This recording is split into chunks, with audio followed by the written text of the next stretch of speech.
Could Legendary's Godzilla Evolved beat Heisei's Destoroyah?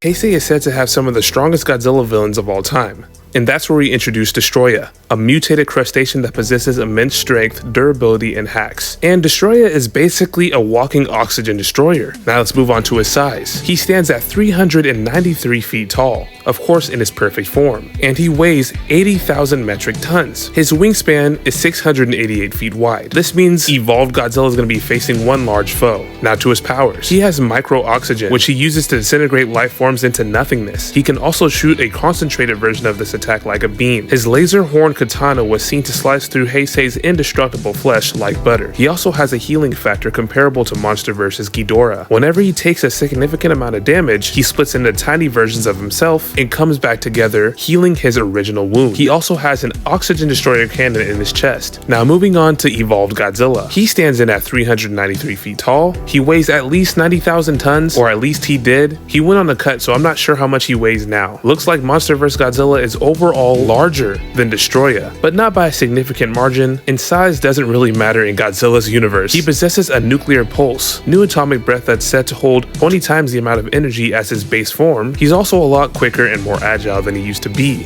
So now that we know the utilities of both monsters, could Godzilla Evolved beat Heisei's Destoroyah? Well, no, not at all. Destoroyah was capable of being hit by the unlimited red heat spiral ray and not immediately getting killed. The red heat spiral ray is said to be over 900,000 degrees Celsius. Not to mention, Destoroyah's weakness is extreme temperatures, and he still survived multiple beams. Now, although Godzilla Evolved is extremely powerful, Destoroyah has an oxygen destroyer built into his chest. That's the same thing that nearly killed him in King of the Monsters, and Destoroyah just has that in his pocket at all times. Now, I know Destoroyah originally died from Godzilla's pulse, which you could make the excuse that Godzilla Evolved can just use that pulse to kill Destoroyah. The only problem is we haven't seen Godzilla Evolved to do a pulse, so we really don't know how powerful it would be. Not to mention the only pulse that we actually saw in GXK was in his supercharged form, which didn't necessarily incinerate the jets that were around him. It was more like a shockwave that blew them up. That wouldn't be enough damage to kill Destoroyah. Going back to what I said before, Destoroyah is weak to extreme temperatures. I know I'm about to get a lot of hate for what I'm about to say, but the only form that can do any type of damage to Destoroyah is thermonuclear. And I already know people are going to jump in the comment section saying, thermonuclear is weaker than evolved. Evolved Godzilla is so much stronger than thermonuclear. But as we've seen in Godzilla X Kong the New Empire, Scar King was able to be right next to Godzilla without being burnt to a crisp. Kong was able to fight Godzilla without being burnt to a crisp. Shima was able to fight Godzilla without being burnt to a crisp. And the list goes on. Evolved Godzilla is not hot enough to hurt Destoroyah. His weakness is heat, meaning in this case, thermonuclear Godzilla would do a way better job. That doesn't mean he would win, but it means he would do a better job. As of right now, I don't see any form of legendary Godzilla being able to beat Destoroyah. Matter of fact, I don't see legendary Godzilla being able to do any damage to Destoroyah before he kills Godzilla. The fact that he could one-tap him with an oxygen destroyer is kind of it. Or the fact that he literally has the power to disintegrate shit. I mean, he cut straight through Heisei's flesh like it was butter, and Heisei is extremely durable. And I don't even want to get into the possibility of Destoroyah absorbing Godzilla Evolved. That would be the end of the Monsterverse. Now, I do think they introduced Shimo because Destoroyah is going to eventually be in the Monsterverse. Maybe not the next movie,